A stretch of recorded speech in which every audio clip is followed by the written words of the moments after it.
এবার স্লিপার ক্লাসের টিকিট থাকলেই চড়তে পারবেন থার্ড এসিতে। নতুন নিয়ম আনলো ইন্ডিয়ান রেলওয়ে। ভারতীয় রেলের নতুন নিয়ম অনুযায়ী এবার স্লিপার বা সেকেন্ড সিটিং ক্লাসের কনফার্ম টিকিট থাকলেই আপনি পাবেন এসি কোচে আপগ্রেডের সুবিধা, তাও কোনো অতিরিক্ত খরচ ছাড়াই। ভাবছেন কিভাবে? জানিয়ে দিচ্ছি, চলুন দেখতে থাকুন ভিডিওটি। ছোট্ট একটি ভিডিও, আমি পরীক্ষিতা, আমার চ্যানেলে আপনাদের সবাইকে স্বাগত জানাই। শুধু একটি রিকোয়েস্ট, ভিডিওটি দেখুন এবং সবশেষে প্লিজ একটি লাইক করে দেবেন, কারণ আপনার একটি লাইক আমার জন্য খুবই গুরুত্বপূর্ণ। তো চলুন শুরু করা যাক। সম্প্রতি ভারতীয় রেল বোর্ড একটি নির্দেশিকায় জানিয়েছে, ট্রেন ছাড়ার প্রায় 4 ঘন্টা আগে তৈরি হওয়া প্রথম চার্টের সময় যে সমস্ত এসি কোচে আসন খালি থাকবে সেগুলোকে স্বয়ংক্রিয়ভাবে পূরণ করা হবে স্লিপার কোচ এবং সেকেন্ড ক্লাসের কনফার্ম টিকিটধারী যাত্রীদের দ্বারা। আর রেলের নিয়ম অনুযায়ী একে বলা হচ্ছে অটো আপগ্রেডের সুবিধা।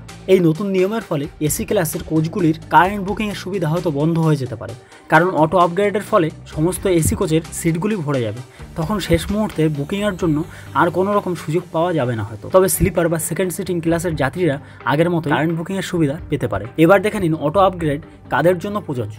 সবাই যে অটো আপগ্রেড সুবিধা পাবে এমনটা নয়, কিন্তু শর্ত পূরণ করতে হবে। অটো আপগ্রেডের সুবিধা শুধুমাত্র তাদের ক্ষেত্রে কার্যকর হবে যারা নিজেদের টিকিট সম্পূর্ণ ভাড়া দিয়ে কেটেছেন বা তৎকাল টিকিট কেটেছেন, অর্থাৎ যারা টিকিটের কোনো রকম ছাড় পায়নি, তাদের ক্ষেত্রে একমাত্র অটো আপগ্রেড সুবিধা প্রযোজ্য হবে। রেল বোর্ডের তরফ থেকে জানানো হয়েছে এই অটো আপগ্রেড প্রসেসটি দুটি স্তর পর্যন্ত হতে পারে। প্রথমত স্লিপার ক্লাস থেকে আপগ্রেড হতে পারে থার্ড এসি বা সেকেন্ড এসিতে। এর পাশাপাশি সেকেন্ড সিটিং থেকে আপগ্রেড হয়ে ভিস্টাডোম 2S অথবা চেয়ার কারে যাওয়া যেতে পারে।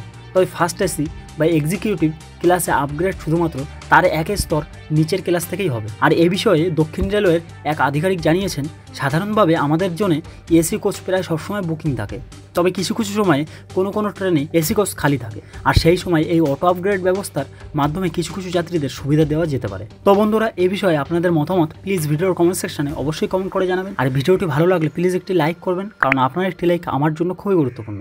পাশাপাশি চ্যানেলটি সাবস্ক্রাইব করবেন পরবর্তীতে এমন ইনফরমেটিভ নিউজ সবার আগে পাওয়ার জন্য। সবাই ভালো থাকবেন, সবার ভালো থাকাটাই কামনা করি। Thank you so much. জয় হিন্দ, বন্দে মাতরম।